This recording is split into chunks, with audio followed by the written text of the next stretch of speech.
The ocean was black that night, not the kind of darkness you can escape with a flashlight or a flare. It was a swallowing, endless void, heavy with salt and silence. The kind of silence that feels alive, breathing right against your ear. The kind of darkness that doesn't just hide things, it harasses them. That was the night Leah Mason and Theo found the abandoned cargo ship, Aravel. No one had seen her since 1989, when she supposedly vanished during a storm near the North Atlantic Trench. But her coordinates had resurfaced out of nowhere, through a radio signal, repeating the same faint transmission every midnight. We are not alone. We are not alone. We are not. Then static. Then silence. Leah, a documentary YouTuber known for her ocean exploration videos, thought it would be the perfect Halloween upload. The abandoned ship's creepiest secret after dark, she called Italiana. The title alone gave her thousands of waiting comments before she even started filming. But behind her laugh, there was a flicker of unease. Every diver who had chased ghost signals before her never made it back with clean footage or clean minds. Mason brought the gear. Theo, the skeptic, handled the cameras, and Leah. She brought curiosity, the deadliest thing you can carry into the dark. They found the Aravel just before sunset, half submerged in the fog. The air around it felt colder than the ocean itself, as if the ship was still mourning its crew. Its hull was cracked, peeling away in long rusted tears. The nameplate was almost erased, but the letters ERE still shimmered faintly under their flashlights. As their boat circled closer, a deep groan came from the ship's core, like a whale crying through metal. That's the current, Theo muttered, forcing a laugh. Yeah, Leah whispered. The current.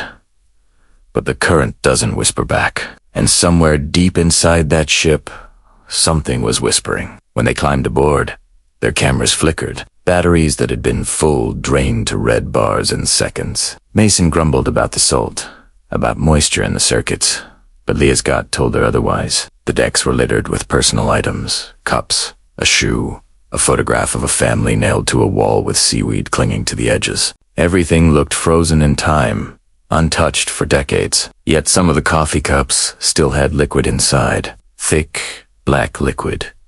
The smell wasn't like coffee. It was copper and rot. Let's keep rolling, Leah said, forcing her voice steady. The audience is gonna love this. But no one noticed that every time she said audience, the ship creaked. Almost as if it understood. They entered the mess hall, where the air grew thicker. Mold dripped from the ceiling like slime, and the floor had warped from years of water damage. Theo's camera light hit something at the far end. A figure sitting at the table. Hey, do you see that? He whispered. The beam shook in his hand. They all froze. It was a skeleton, seated upright, hands clasped, as if still waiting for dinner. Mason stepped closer, mumbling, just bones, that's all.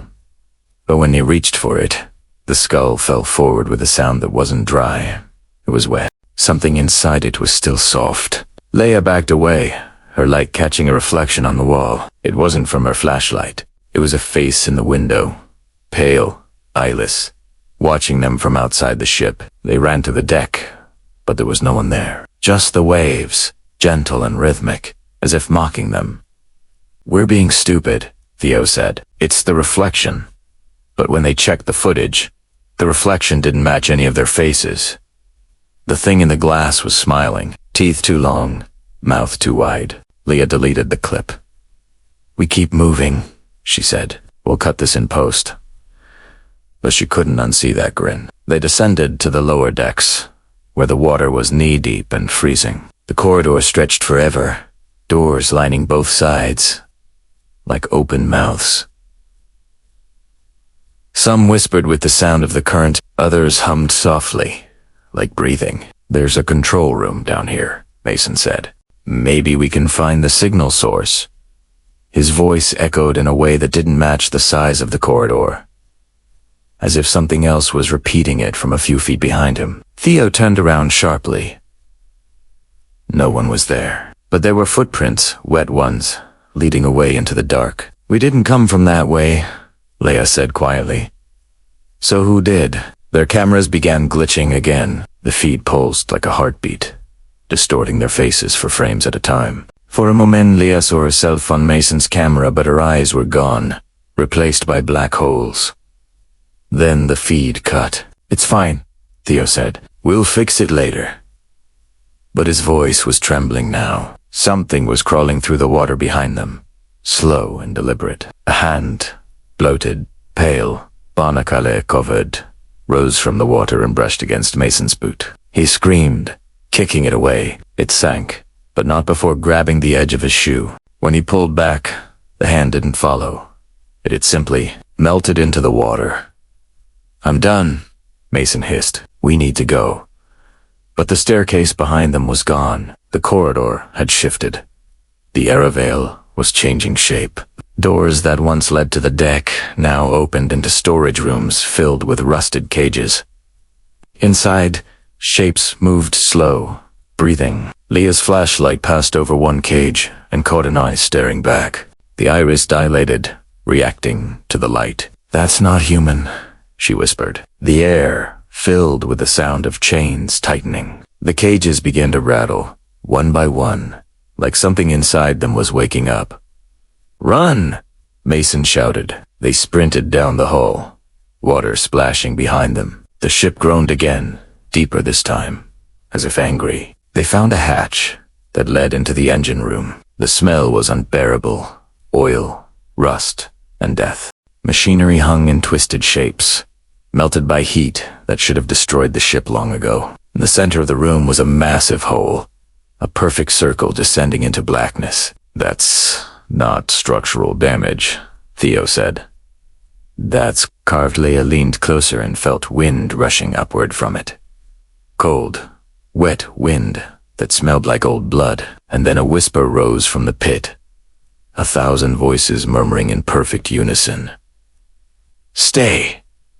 Her camera turned on by itself. The red light blinked, and a voice Leah's own echoed from it, whispering the same word. "Stay!" Mason slapped it from her hand, panicking, shouting that they needed to leave. But when they turned back, Theo was gone. His flashlight lay on the floor, still on. The light pointed at the wall, where something was written in algae and rust. "Not alone." Leah called out his name. No answer. Mason grabbed her wrist. "He's gone," he said.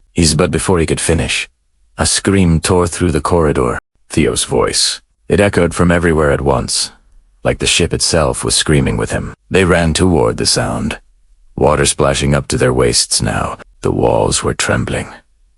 Lights flickered, and then, in the beam of Leah's flashlight, Theo appeared, standing perfectly still at the end of the corridor. "Theo!" she yelled, but he didn't respond. He just stood there, facing them, smiling. His mouth moved, but the words didn't match the sound. "Welcome back," he whispered, but his voice came from behind them.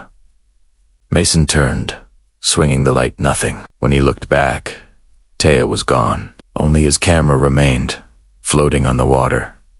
Leah picked it up and hit play. The footage showed Theo walking into the engine room, whispering to himself. But then the frame froze on a reflection in the metal wall, something tall behind him, with long arms and no face. The next moment, the lens cracked. The video ended.